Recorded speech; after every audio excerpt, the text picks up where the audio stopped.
semaine, nous vous présentons le témoignage d'un homme qui a réalisé qu'il avait un vide dans sa vie.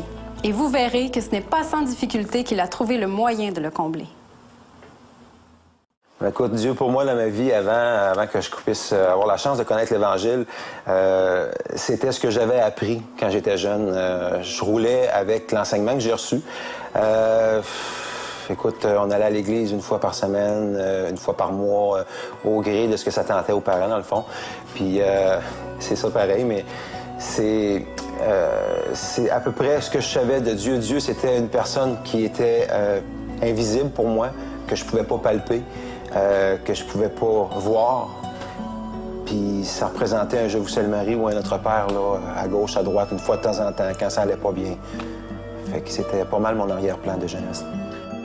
Le contact que j'ai eu à l'Évangile, c'est grâce à des personnes de l'Assemblée évangélique ici à Saint-Jean-Chrysostome. Ils faisaient du porte-à-porte pour des sondages, pour connaître notre foi chrétienne. Et puis, moi, à ce moment-là, j'étais pas là. C'est ma femme qui a répondu, mais elle m'a mis au parfum de la visite qu'elle a reçue. Ma femme a toujours été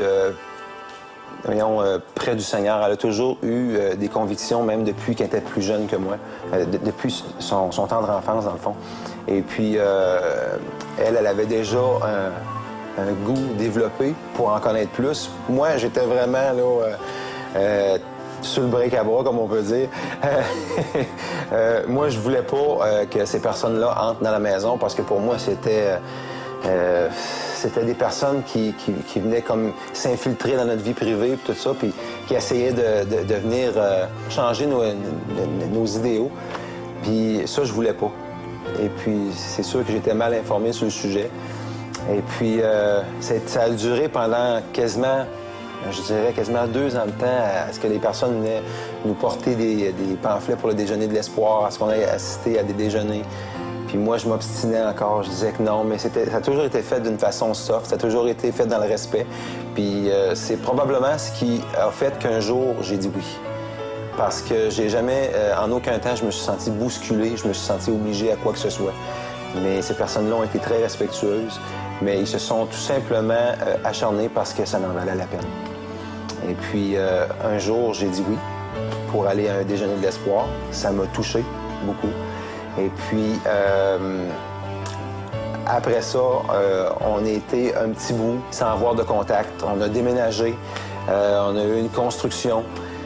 Et puis là, moi et mon épouse, on avait ce qu'on appelle un gros trou noir en dedans de nous autres. C'était un vide, je sais pas comment on peut appeler ça, un vide spirituel, émotif, appelons ça comme on veut, mais il y avait vraiment un vide à l'intérieur de nous. On avait un besoin qu'on pouvait pas combler, puis ce besoin-là, on savait même pas c'était quoi exactement. Mais on avait tous les deux dans l'idée de rappeler la personne qui s'était obstinée à venir nous porter des déjeuners de l'espoir, puis à venir nous contacter. Et puis, curieusement, cette personne-là nous a contactés dans la semaine. Je ne sais pas si Dieu a mis sa main là-dessus, mais je présume que oui. Donc, j'étais fou de joie, j'étais content. J'ai dit, ben oui, justement, je voulais te parler, je voulais justement qu'on se voit. Fait que ça serait-tu possible pour toi de venir nous voir puis qu'on puisse se rencontrer, on aurait des choses à se dire. Fait que la personne est venue nous voir très heureuse, on l'a accueillie, ça a été très convivial, là, des petits biscuits, café autour de la table, puis là, on s'est mis à jaser du Seigneur, à jaser de Dieu, puis à lui parler de notre fameux trou noir, puis comment on vivait ça, puis dans le fond, on a fini par se rendre compte que ce fameux trou noir-là, ben c'était la présence de Dieu qui nous manquait en dedans de nous. Ma femme, elle, durant le cours de la Bonne Nouvelle, elle a donné sa vie au Seigneur. Elle est allée vers Dieu et puis le Seigneur l'a bénie à partir de ce moment-là. Moi, dans mon obstination, j'étais encore obstiné à ne pas vouloir donner mon trousseau de clés à Dieu. Je voulais... Mon trousseau de clés, c'est... Chaque clé peut débarrer une porte dans ma vie. La porte de mon travail, de mes amours, mes enfants, mon automobile, tout. Et puis, je refusais de donner mon trousseau de clés parce que je sentais que je serais plus maître de ma vie et puis ce serait quelqu'un d'autre qui deviendrait le conducteur de mon véhicule. Puis ça, je voulais pas. Je m'étais toujours dit, je suis capable de me débrouiller toute seule dans la vie, puis je suis capable de faire mes affaires, puis j'ai pas besoin de personne. Et puis, mon père m'avait invité à aller à la pêche avec lui dans le coin de Saint-Damien-de-Baquelin. J'ai amené mes enfants avec moi parce qu'il y a un de mes enfants qui aime beaucoup la pêche. Puis l'autre est comme moi, il aime la nature. Il n'est pas très patient avec une ligne, mais il aime beaucoup la nature. Fait que on est arrivé là-bas, il faisait beau, c'était venteux. Vraiment, là, c'était une journée extraordinaire. Mon père, il dit, écoute Stéphane, il dit, je te laisse ici parce que moi, j'avais pas de bottes de pêche. Il dit, j'amène les enfants de l'autre côté, on va aller pêcher dans le coude de la rivière. Ben, j'ai dit, c'est bien, c'est correct. Moi, pendant ce temps-là, je vais contempler la nature. Je me suis assis sur une grosse roche. J'avais la rivière à peu près à 15 pieds de moi. Il y avait une brise qui me caressait. Je me sentais tellement bien, la chaleur du soleil qui plombait sur moi en plein milieu de l'après-midi. Je voyais les hautes herbes qui valsaient. Ça semble tellement romantique, mon affaire, mais c'est vrai.